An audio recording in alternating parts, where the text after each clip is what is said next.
اجمیر میں نعتیہ مشاعرہ تھا۔ فہرست بنانے والوں کے سامنے یہ مشکل تھی کہ جگر صاحب کو اس مشاعرے میں کیسے بلایا جائے۔ وہ کھلے رند تھے اور نعتیہ مشاعرے میں ان کی شرکت ممکن نہیں تھی۔ اگر فہرست میں ان کا نام نہ رکھا جائے تو پھر مشاعرہ ہی کیا ہوا؟ منتظمین کے درمیان سخت اختلاف پیدا ہو گیا۔ کچھ ان کے حق میں تھے اور کچھ خلاف۔ دراصل جگر کا معاملہ تھا ہی بڑا اختلافی۔ بڑے بڑے شیخ اور عارف باللہ اس کی شراب نوشی کے باوجود ان سے محبت کرتے تھے، انہیں گناہ گار سمجھتے تھے، لیکن لائق اصلاح شریعت کے سختی سے پابند مولوی حضرات بھی ان سے نفرت کرنے کی بجائے افسوس کرتے تھے کہ ہائے ایسا اچھا آدمی اس برائی کا شکار ہے۔ عوام کے لیے وہ ایک اچھے شاعر تھے لیکن تھے شرابی۔ تمام رعایتوں کے باوجود مولوی حضرات بھی اور شاید عوام بھی یہ اجازت نہیں دے سکتے تھے کہ وہ نعتیہ مشاعرے میں شریک ہوں۔ آخر کار بہت کچھ سوچنے کے بعد منتظمین مشاعرہ نے فیصلہ کیا کہ جگر کو مدعو کیا جانا چاہیے۔ یہ اتنا جرات مندانہ فیصلہ تھا کہ جگر کی عظمت کا اس سے بڑا اعتراف نہیں ہو سکتا تھا۔ جگر کو مدعو کیا گیا تو وہ سر سے پاؤں تک کانپ گئے۔ میں رند، سیاہ کار، بدبخت اور نعتیہ مشاعرہ؟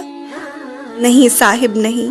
اب منتظمین کے سامنے یہ مسئلہ تھا کہ جگر صاحب کو تیار کیسے کیا جائے۔ ان کی تو آنکھوں سے آنسو اور ہونٹوں سے انکار رواں تھا۔ نعتیہ شاعر حمید صدیقی نے انہیں آمادہ کرنا چاہا۔ ان کے مربی نواب علی حسن طاہر نے کوشش کی لیکن وہ کسی صورت تیار نہیں ہوتے تھے۔ بالآخر اصغر گونڈوی نے حکم دیا اور وہ چپ ہو گئے۔ سرہانی بوتل رکھی تھی، اسے کہیں چھپا دیا، دوستوں سے کہہ دیا کہ کوئی ان کے سامنے شراب کا نام تک نہ لے۔ دل پر کوئی خنجر سے لکیر سی کھینچتا تھا۔ وہ بے ساختہ شراب کی طرف دوڑتے تھے مگر پھر رک جاتے تھے۔ شیرازن سے ہمارا رشتہ فراق کا ہے لیکن شراب سے تو نہیں۔ لیکن مجھے نعت لکھنی ہے، شراب کا ایک قطرہ بھی حلق سے اترا تو کس زبان سے اپنے آقا کی مدح لکھوں گا؟ یہ موقع ملا ہے تو مجھے اسے کھونا نہیں چاہیے۔ شاید یہ میری بخشش کا آغاز ہو، شاید اسی بہانے میری اصلاح ہو جائے، شاید مجھ پر اس کملی والے کا کرم ہو جائے، شاید خدا کو مجھ پر ترس آ جائے۔ ایک دن گزرا، 2 دن گزر گئے، وہ سخت اذیت میں تھے۔ نعت کے مضمون سوچتے تھے اور غزل کہنے لگتے تھے۔ سوچتے رہے، لکھتے رہے، کاٹتے رہے، لکھے ہوئے کو کاٹ کاٹ کر تھکتے رہے۔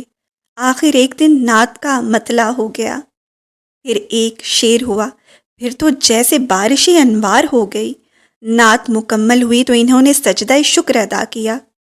مشاعرے کے لیے اس طرح روانہ ہوئے جیسے حج کو جا رہے ہوں۔ کونین کی دولت ان کے پاس ہو، جیسے آج انہیں شہرت کی سدرۃ المنتہا تک پہنچنا ہو۔ انہوں نے کئی دن سے شراب نہیں پی تھی لیکن حلق خشک نہیں تھا۔ ادھر تو یہ حال تھا، دوسری طرف مشاعرہ گاہ کے باہر اور شہر کے چوراہوں پر احتجاجی پوسٹر لگ گئے تھے کہ ایک شرابی سے نعت کیوں پڑھوائی جا رہی ہے۔ لوگ بپھرے ہوئے تھے، اندیشہ تھا کہ جگر صاحب کو کوئی نقصان نہ پہنچ جائے۔ یہ خطرہ بھی تھا کہ لوگ اسٹیشن پر جمع ہو کر نعرے بازی نہ کریں۔ ان حالات کو دیکھتے ہوئے منتظمین نے جگر کی آمد کو خفیہ رکھا تھا۔ وہ کئی دن پہلے اجمیر پہنچ چکے تھے جبکہ لوگ سمجھ رہے تھے کہ مشاعرے والے دن آئیں گے۔ جگر اپنے خلاف ہونے والی ان کارروائیوں کو خود دیکھ رہے تھے اور مسکرا رہے تھے۔ کہاں پھر یہ مستی، کہاں ایسی ہستی؟ جگر کی جگر تک ہی میں خواریاں ہیں۔ آخر مشاعرے کی رات آ گئی۔ جگر کو بڑی حفاظت کے ساتھ مشاعرے میں پہنچا دیا گیا۔ رئیس المتغزلین حضرت جگر مراد آبادی، اس اعلان کے ساتھ ہی ایک شور بلند ہوا۔ جگر نے بڑے تحمل کے ساتھ مجمع کی طرف دیکھا۔ آپ لوگ مجھے ہوٹ کر رہے ہیں یا نعت رسول پاک کو، جس کے پڑھنے کی سعادت مجھے ملنے والی ہے اور آپ سننے کی سعادت سے محروم ہونا چاہتے ہیں؟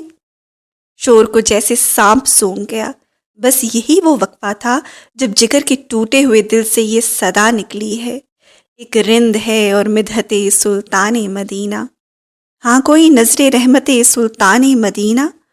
جو جہاں تھا ساکت ہو گیا۔ یہ معلوم ہوتا تھا جیسے اس کی زبان سے شعر ادا ہو رہا ہے اور قبولیت کا پروانہ عطا ہو رہا ہے۔ نعت کیا تھی؟ گنہگار کے دل سے نکلی ہوئی آہ تھی، خواہش پناہ تھی، آنسوؤں کی سبیل تھی، بخشش کا خزینہ تھی۔ وہ خود رو رہے تھے اور سب کو رلا رہے تھے۔ دل نرم ہو گئے، اختلاف ختم ہو گئے۔ رحمت عالم کا قصیدہ تھا، بھلا غصے کی کھیتی کیوں کر ہری رہتی۔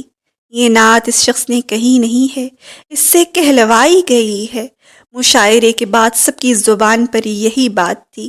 اس نعت کے باقی اشعار یوں ہیں: دامانی نظر تنگ و فراوانی جلوہ، اے طلعت حق طلعت سلطان مدینہ، اے خاک مدینہ تیری گلیوں کے تصدق، تو خلد ہے تو جنت سلطان مدینہ۔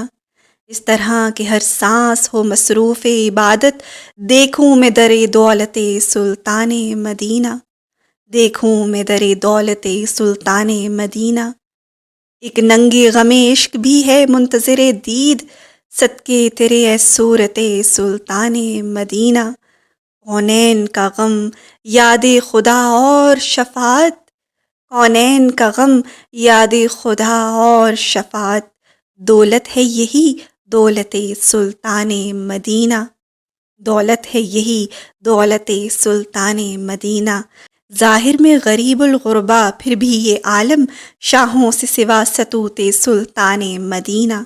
اس امت آسی سے نہ منہ پھیر خدایا، اس امت آسی سے نہ منہ پھیر خدایا، نازک ہے بہت غیرت سلطان مدینہ۔ کچھ ہم کو نہیں کام جگر اور کسی سے، کچھ ہم کو نہیں کام جگر اور کسی سے، کافی ہے بس ایک نسبت سلطان مدینہ، کافی ہے بس ایک نسبت سلطان مدینہ۔ اے خاک مدینہ تیری گلیوں کے تصدق، تو خلد ہے تو جنت سلطان مدینہ۔